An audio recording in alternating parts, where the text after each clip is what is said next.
St. Louis, are y'all ready? You all know how we get down. I want to first thank, in all sincerity, I want to first thank the Creator for bringing me here tonight. I remember back in 2002, when I stood in this very room, and I had never given a public speech before. There was a gentleman by the name of Joe Fruitrail, who I call Uncle Joe, who counseled me back in their kitchen.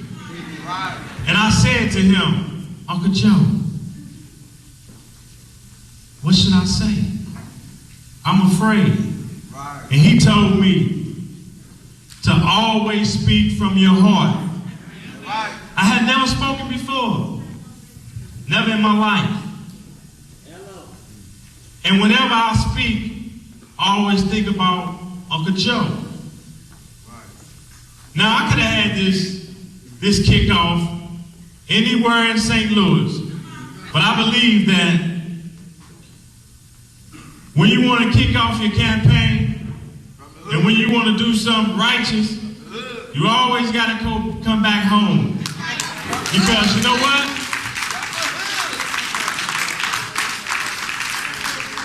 They'll love you today and they'll hate you tomorrow. But you can always come back home. So as you look around the room, you see nothing but family, friends, and strong supporters. And when the elected official is running for office, you never forget those people who were with you in the beginning. You never forget those people. And the people who jump on the bandwagon, I remember Miss Hazel told me this. She said, Rodney, we started off on her couch back in 2002, literally. There's only 4 of us. She said, baby, we gonna win this race. I said, well, I don't know. They ain't with me. She said, look, baby, we gonna win this race. And those people who said we're gonna stay in the background, when you win, we're gonna tell them to stay in the background. Now you know this microphone is like a narcotic to a politician. So before I get out of line, I want to stay on track and make sure I recognize my mother and my father, Rodney Hubbard.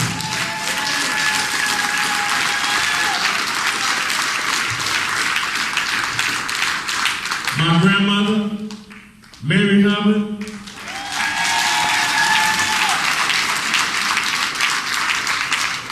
My wife, Shabeen Hubbard. Where is Shabeen? She got my back. You know what they say, everybody by your side ain't on your side, but she on my side. To all the Hubbards that are here, to all my close friends and family members, I still call her my Mary Freeman Boggs. Let's give him a round of applause. I have to take my hat off for that brother right there, because he raised me a whole bunch of money. When the first African American mayor in the city of St. Louis, let's give him another round of applause. I think we forget that sometimes. But you know what they say, that the fruit don't fall far from the tree. So you see people standing on the side of me, you see people standing in back of me, you see people standing in front of me. And one of the things that we want to demonstrate in this campaign, because today is the beginning of something new. This is the new beginning. Politics in the city of St. Louis will never be the same. We always talk about a sea change. It's time to bring that change. Now, a lot of people are going to be afraid. A lot of people are not going to accept the change. But the movement is about to blow up. Now, I ain't trying to preach to you, I'm trying to reach to you. And I want to let you all know that I ain't nothing without the people in this room. I believe it takes finance to uplift a nation. And how are we going to get those finances? It ain't so much about the $5,000 and the $10,000 and the $50,000 that Freeman Boggs did raise for me. It's about those $1, $5, $25 that help make those $10,000. So for those of you all who did not give tonight, I'm going to press you a little bit. We like that money that jiggles, but we appreciate that money that folds. And I know a lot of people don't like to talk about money, but we have to talk about that. Because when you look at all these campaigns and you look at all the money we have to raise, at the end of the day, you can't run these campaigns on air.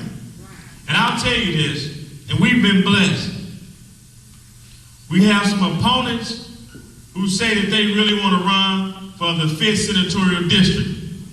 What I truly believe in my heart is that it's an honor and it's a pleasure to serve the people. It's one of the most humbling experiences that one can even endeavor, to be able to serve the fallen humanity. You have some politicians or so-called elected officials that really don't want to bring about change. If you reach out to the other side of the aisle, they call you a Republican. If you have friends who don't walk like you, talk like you, or look like you, then you're Uncle Tom. And I have a problem with that, because one of the things we want to demonstrate in this election is that we want to be diverse. We're not just going to work North St. Louis. We appreciate the support in North St. Louis, but we're going south. And we're going to fight our opponent on every front. Whatever corridor he or she may hide in. But we can't do it alone. But a lot of people will ask you, well, Rodney, we like you. We think you're a nice guy, nice looking guy, nice dressing guy. But why should we support you? And I will tell them this. Don't support me because you like me.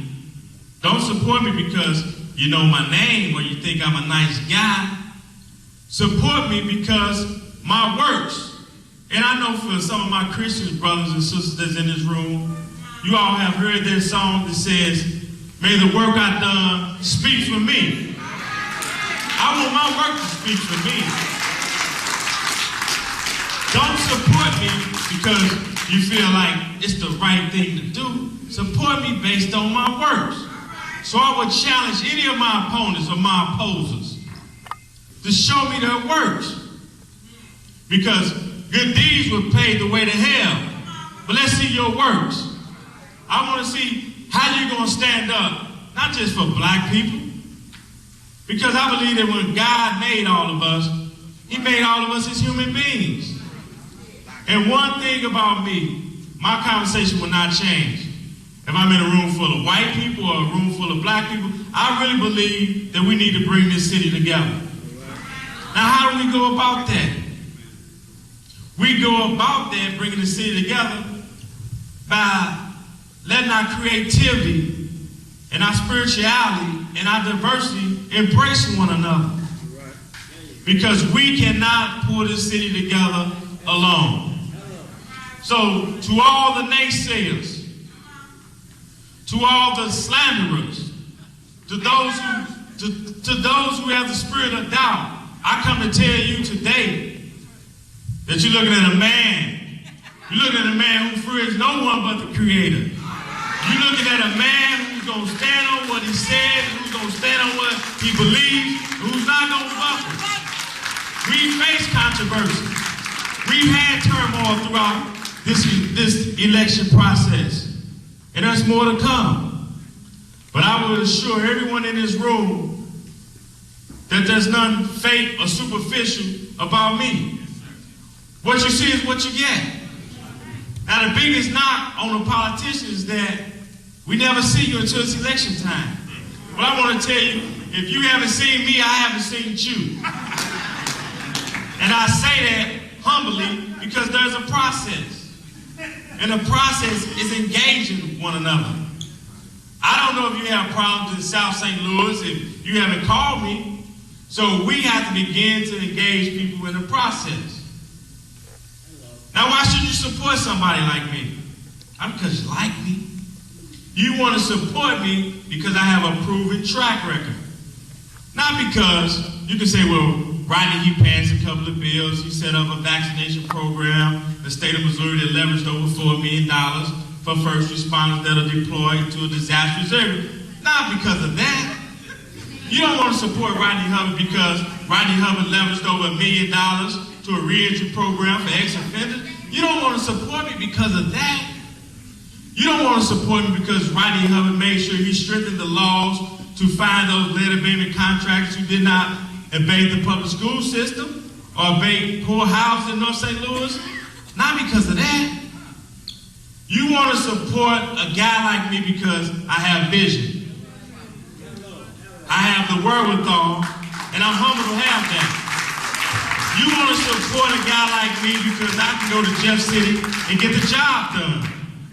You want to support a guy like me because I go to Jefferson City and don't get caught up in partisan politics, racial politics, regional politics. Because at the end of the day, you don't want to hear the story about, I can't help you because, the Republicans are in control. I'm a minority within a minority. I'm African American, so it puts me as a minority. I'm a Democrat, I'm in a minority. I'm bald, puts me triple minority. You don't want to hear that. You want to hear, what have you done for me lately? That's what you want to hear. You want to know, what have you done for me lately? And I will tell you this.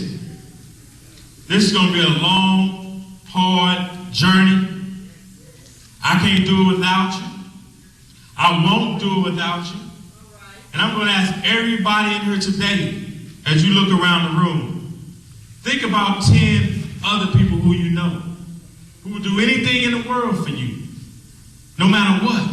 You think about those 10 people. You tell them that you were at the Core Square Community Center, and you tell them that there came a young man from the Core Square Housing Public Projects who wanted to stand and fight for all people. You tell them you met a young man who wanted to stand up against injustice, who wanted to bring parity.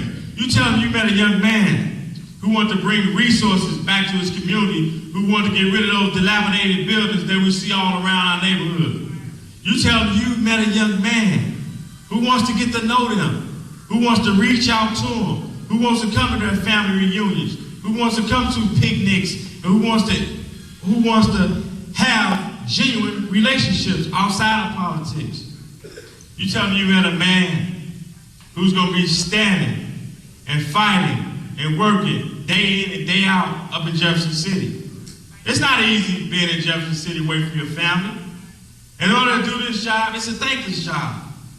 Because 90% of the people, I'll be honest, they don't know what you're doing and don't care what you're doing. They have no clue. So you want somebody up there who's going to be an honest broker. You want somebody up there who's going to be genuine, who is going to be honest. So what I want to ask the people in the audience today, do you all believe in your hearts of heart, that there stands before you a man who's going to be committed to this community? I want to know. Let me see a sign of hands. Because I asked that question because if you don't believe in me, I'm not the guy. I'm not the one you want to support. If you don't believe in me, but more important than that, let's believe in the dream. Let's believe in the spirit of cooperation. Let's look around our community. How can we bring it back? Let's look at the job situation. At the convention center. African Americans are not getting hired. It's not a black issue, a white issue. This is about a human need that we all need. If North St. Louis does well, South St. Louis does well. Let's look at the school system. Come on. If we don't educate them now, we're going to incarcerate them later. And people will trash you when you stand up like Representative Ella, like Senator Jeff Smith. When you want to educate these kids, you got to stand up. It's not a popularity contest. We have kids who are not being properly educated. Now, I'm not here to bash the public school system, the teachers union, but hey, the proof is in the pudding. We have to do something about it. and taking those hard stands are not popular. Let's look at how our seniors are being treated in this state. We have to do something about that. We have to stand up and fight for our seniors. And when I remember when I first ran, I talked about providing needs and opportunities and jobs for our community. And I'm still talking about that. The same stuff I'm talking about right now are the same things we talked about in the 50s and the 60s and the 70s, the 80s and the 90s. Now it's 2007. What's the problem? We need leadership. We need people to make bold moves. We need people to be sincere with one another. Because, you know what? I'm still a resident of Court Square. And not to knock any of my people, but I could have left a long time ago. But I'm still here because I'm committed to my community. And some of my colleagues say, well, hey, Rodney, we came and picked you up. Some guys stand on the corner and start crying. We're kind of afraid for you. Why are you still living in this community? And some of my colleagues will say, Rodney, we commend you for standing down there. You don't want to do the right thing for your people. Because I believe in order to serve the people, how can I serve you if I don't know your needs? It's like being a doctor.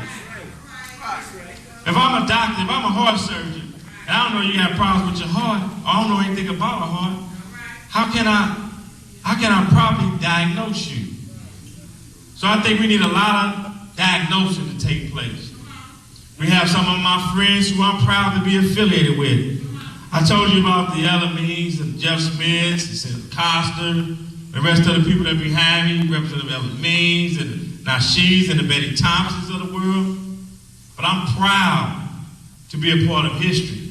I'm proud to be a friend of no one other than my good friend, who was a former alderman of the 6th Ward, Louis Reber, who happens to be the first African American to be the president of the Board of Aldermen, who's here showing support. President of the Board of Aldermen, Louis Reed.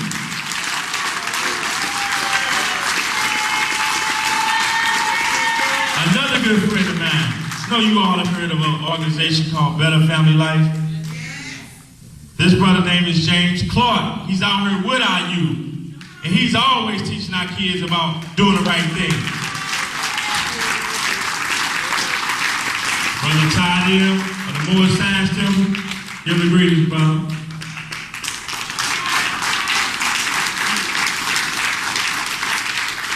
Another gentleman who I feel in my heart, I want to put everything behind him. And I know we should be talking about my campaign and where I'm going.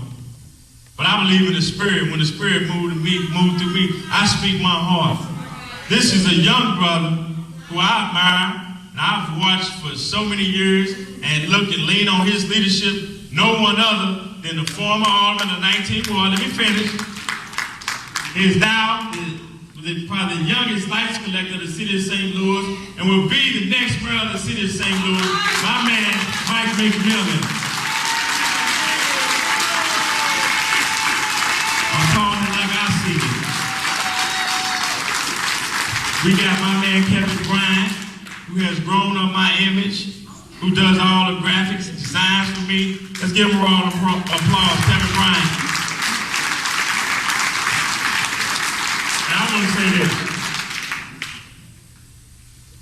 If I forget somebody's name or don't mention your name, please don't get offended. Charge it to my heart and not my head. And the reason I want to recognize the lights collector Mike McMillan, the president of the Board of Aldermen, Louis Reed, and the former Mayor Freeman Bosley, and these other elected officials that are behind me, is because it's rare. It's rare to have so many elected officials in a kickoff campaign. It's rare. And the reason it's rare is because, especially for a young black man, and the reason it's rare is because a lot of people play safe politics. The committee people, Mr. Todd, that you see here, the committee man who's going to be the next state representative, Curtis Royston, who you see here, a lot of elected officials do not come out. And the reason they don't come out is because they play safe politics.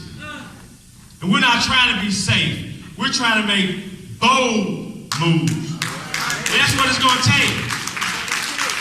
So when I see those brothers and these sisters standing with me, it makes me feel so humble. Because you never see this. Most politicians stay away from an event like this. Now I admit to you, I picked up the phone, I get on the phone, I call the former man, I said, hey, Freeman, where you at? He said, I'm on my way. I knew he was coming, but I just wanted to see his face. Remember days and calling him, Freeman, I raised some money. He said, that's good. How much else have you raised? Who else have you called? And I bring those issues up to say this, and you know I can get long-winded. Hey, I'm happy up here. I bring those issues up to say this, that I commit to you today. And to my father, who I call the general, I commit to you today. I commit to everybody in this room today. Tell my wife I want you to be patient with me, because we're about to go on a roller coaster ride. You think I ain't at home now? It's going to get a little bit deeper. So stay with me, baby. But to the general, I commit to you today that it won't be like in 2002 when you told me, when you gave me your money, you said, don't let me beat you out the bed, and you would beat me out the bed. The fire's in my belly and I'm ready to roll. We're going to take this fight to them. I'm not going to mention their name because I don't want to give them no publicity. Whomever they are, we're going to fight them on every front. We're going to raise the money, and we're going to use some old-fashioned shoe leather, and we're going to beat that pavement. Now, I want to see a sign of hands of those in this room tonight who are committed to not making Rodney Hubbard the senator of the 5th Senatorial District, but who's committed to bring about a change in our community. Let me see a sign of your hands.